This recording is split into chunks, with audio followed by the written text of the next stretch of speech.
He voted against the committee's creation. His fellow Republican committee members see no point to it. If the GOP takes the House in November, they'll have the opportunity to get rid of it. Yet in our third story, Congressman Jim Sensenbrenner wants to keep a climate change committee alive just to prove that there is no such thing as climate change, and so he can persecute those who know that there is.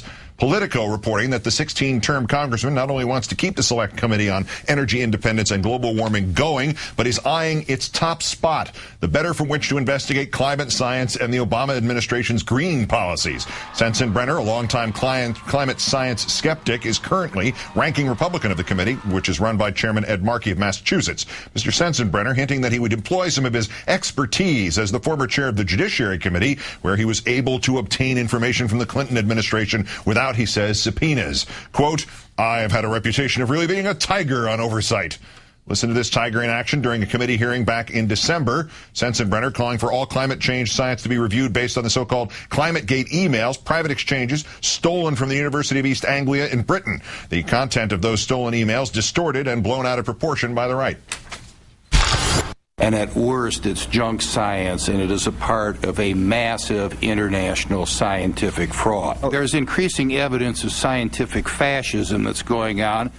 The scientists in question have since been cleared, several inquiries finding they did not engage in any kind of deliberate malpractice. No matter. Congressman Darrell Issa also wants to use taxpayer dollars to investigate those emails, except he wants to theoretically do it as the theoretical head of Oversight and Government Reform Committee. Issa tells Politico he would use that position to also keep the EPA's authority in check, and that Sensenbrenner's committee is a made-up committee for show and for travel, and much less any real jurisdiction. Mr. Sensenbrenner's aspirations, he's made statements about how little he thinks of the committee well before he thought about being chairman. To that point, back in 2007, Sensenbrenner told Politico the committee's creation was a stunt and a vehicle to give a forum to Markey and his views. He also regarded the calls for legislative action on climate change as hyperbole and extremism. How much climate change is caused by human activity and how much is caused by the natural climatic cycle, I don't think there's a real consensus on. Except that there have been countless studies and intergovernmental panels and rulings all finding that, yes, there is a scientific consensus on climate change, and yes, its principal cause is us. The consensus among Republicans, out of all the candidates vying for the 37 seats in the Senate that are open, not one supports legislative action on climate change. The one guy who did, eliminated by Christine O'Donnell. Joining me now, the environmental reporter from Mother Jones magazine, Kate Shepard. Kate, good evening. Good evening, Keith. Thanks for having me. Invert the purpose from watchdog to witch hunt. It's not a new Republican trick, but I mean, have we seen it as stark as an example of this ever before? I don't think so. I mean, this is a committee that was created to educate Congress on the issues of not just climate change, but energy independence, which, I mean, even if you think climate change is a giant hoax, I hopefully that you certainly know that we do face a huge energy problem here in the U.S. and around the world. This committee was designed to raise awareness, to hold committees investigating these topics, and Sensenbrenner's always treated it as a joke. I mean, we had a hearing a few years ago where he basically asked a scientist about whether we should be putting catalytic converters on cows as a solution to global warming. I mean, he thinks this thing is a giant joke and has treated it as much for the last 3 years it's been around.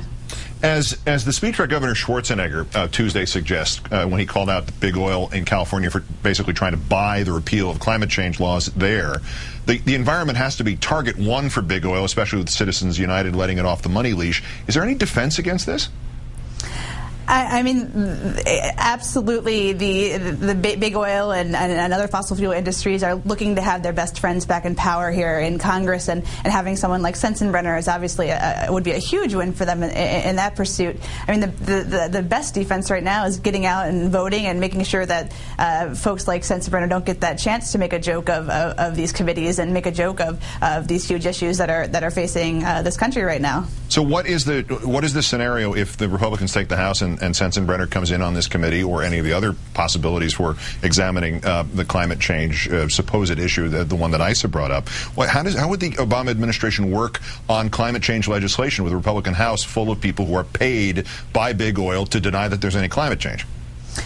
Well, I mean, there's no question that we're going to see, just hearing after hearing, folks like Sensenbrenner, if he gets to control this committee, folks like Issa, they're just going to drag the administration officials out from doing their jobs and make them testify before these committees, drop subpoena after subpoena on them, and try to prevent them from doing their job. Whenever they ask for a report, basically the Republicans just ask for a new report that proves what they want it to prove, they're going to just have these people basically on trial in Congress day after day, and that not just people in the administration, but independent climate scientists as well, and attempting to just bash them and instill fear in the scientific community. I mean, that's basically their goal here. The administration, I think, still has much that they can do with their own executive powers on the big questions of climate and energy, even if the House is controlled by Republicans. But you can just guarantee that folks like Issa and Sensenbrenner are going to make that as difficult as possible. Let's hope they use those things if it comes to that. Kate Shepard, environmental reporter for Mother Jones. Thank you, Kate. Thanks, Keith.